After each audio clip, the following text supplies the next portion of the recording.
Welcome back, guys. We got a lot to cover in this episode. I ended my season quite early. The reason for that is because I woke up one day and I felt like I need a change. And what do I need to change? Yes, it's something about the car, the Supra. That car, I go for drift events like 4 times a year, and as soon as I get home from the drift event, I just shove it in the shadows in the back, and I don't touch the car for the next time I'm going drifting. It feels like I should have more use of the car that I've been like wrenching on for the past 8 years, and it's like the main thing I have right now is that car. I have a couple of other projects, but that car is like the main thing. And should I not be able to use it more than I do? Yes, I should. As it is right now, the car is in the shadows without the C18. The C18 is gone. I sold it for like a week or two ago to a guy named Adam. I link his Instagram down below. He is going the same route as I did when I have the one you see in my car. For you guys who don't know, the car started its life with the one you said, V8. I had it for half a summer, I blew it up, and then I went with the C18. Engine has been with me for the past 2.5 years. Now we have parted ways. Sadly. It's time! I need a change. I don't want to change the chassis because the chassis is so good at this point, so it's just dumb to switch it out. One thing that I always been dreaming about is this thing right here.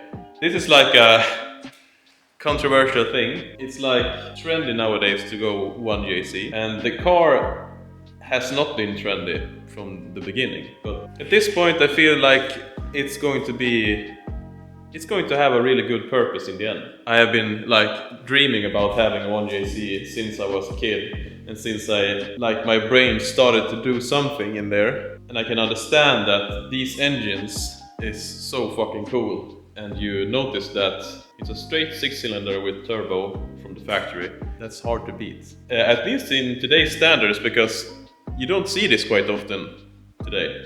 You see it in diesel specs in tractors and shit, but not in a car. And the more time goes, I feel like this is something really unique. So why am I going through this swap process? It's like I said to myself a couple of years ago that I won't do this process again because it's too fucking expensive and it's just taking so much time. I guess when you are a motorhead and just like your big interest in life is cars, I guess you can't beat it, because I felt like I've come to this point that I want to make a change, and I'm like eager to do the change. I'm eager to change engine and like fab new mounts and everything and make it nice, and I'm really excited to do it again.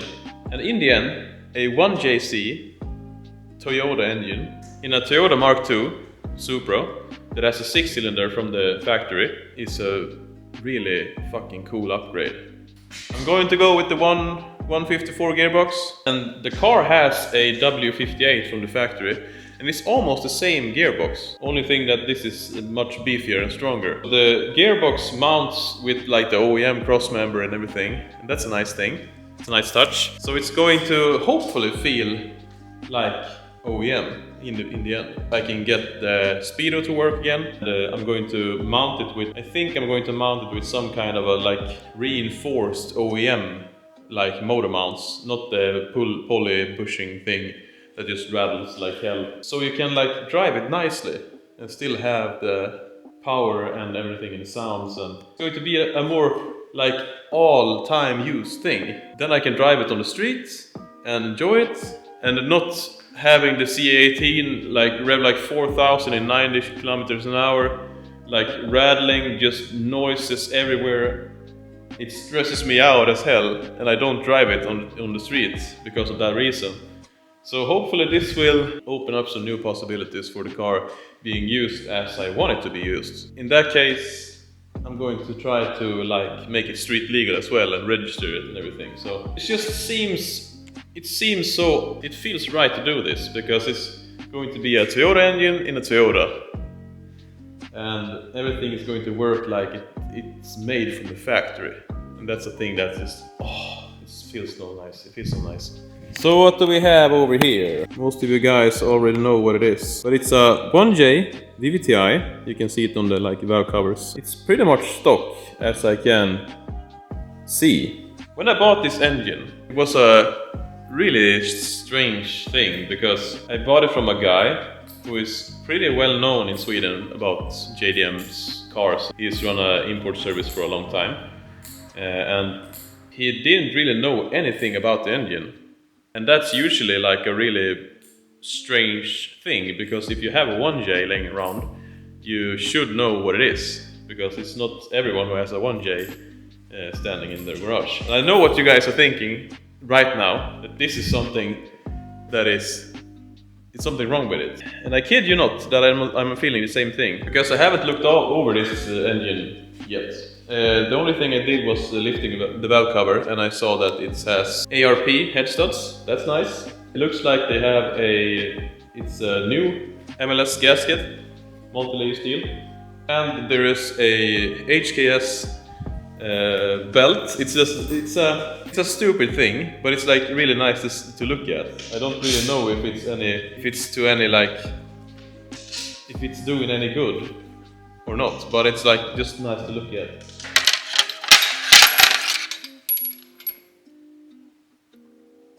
What he said to me when we first lifted the cover and everything, I saw that I had a HKS belt and a adjustable sprocket. He said, "Oh, nice, that's good for you. I didn't even know it was there." And that's a really interesting thing to say if you don't know that. I will have some kind of suspicion that it's something going on with this engine, but as it is right now, it has a lot of new good parts on it. It has ARP studs, and it's been mounted very recently because it's still the ARP grease on it, so it hasn't been run with it. It has a flex plate for an automatic gearbox, and that's a nice thing to have in mind, because if you buy an engine and it has a flex plate and it's not something that looks like it has been mounted yesterday, the bolts are still rusty and everything, and it looks like it's always been there. That's usually a nice thing, because engines that comes from an automatic car usually don't go through the process of being drifted because it's automatic. Possibly somebody hasn't done single peggers with the automatic gearbox with this thing.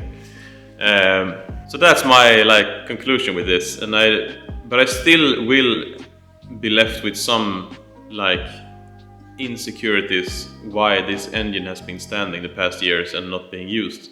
So that's something we will have to do in the future. Check over the engine and just see if it's okay, I guess. But it feels like it's okay. But I'm still unsure, so we'll have to see. And one thing that you also can have in mind if you buy an engine on a stand, and another thing you can have in mind is something weird going on with vad heter det på engelska? Vad heter det? Med köpet, med affären. Something going wrong with the affair. Sounds like you have an affair with someone. When you buy an engine like this that hasn't been in the car, you have no idea whatsoever of how the overall skick. Alltså gud. Ska jag få lov att kolla upp skiten på telefon? Fy fan vad tröttsamt det är. Condition. If you don't know the condition of the engine, you have some suspicion that it's not right. One thing you can check if the ska inte brinna av. Another thing you can have in mind, if you buy an engine on a stand like this that I have done, on a Toyota engine you have the oil pan is glued. I don't know what to call. It's RTV'd from the factory, so you don't have a typical gasket. As soon as you break this open, you can see it on the glue if you have opened the oil pan. And as for this engine, we still have the OEM glue. The Toyota has this kind of color from the factory, and we have it both on the lower and the upper oil pan. It has been they have been painting the block, so you can see that they've been painted over the glue, but it still has the OEM glue. And that's a nice thing, because what that tells me, if you have an engine and you drive it until it breaks, what's the one thing you do? you remove the oil pan and check for damage. In this case, I think it has been a automatic car engine. They have removed the head and they have mounted a new gasket, ARP studs. You don't mount these type of things on an engine that is bad, because if you remove the head and you can see like the pistons or anything is bad, you don't put new things on it. You just put the OEM stuff and you just ship it. These signs tell me that it should be okay, but we still need to confirm it to be sure. If it's okay, it's a nice touch, because I don't need to buy ARP head studs, I don't need to buy a new head gasket. It has like a new water pump, it has a new timing belt and all the timing components and everything.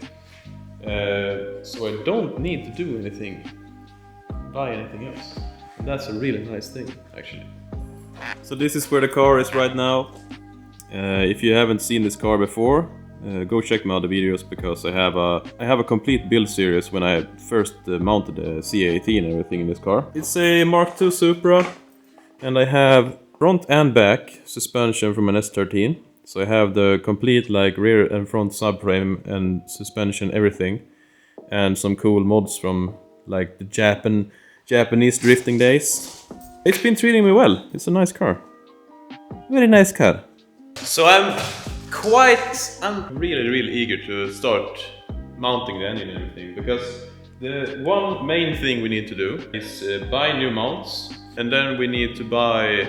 I have mounts laying around for the 1J, but it's not for the S13 subframe. So the first thing we need to do is like try to mount the engine and re-weld those brackets for the engine to sit where it should.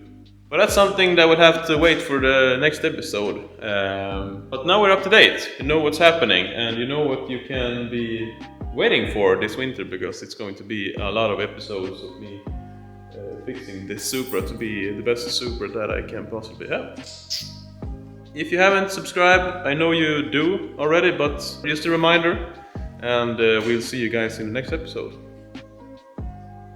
Adiosos.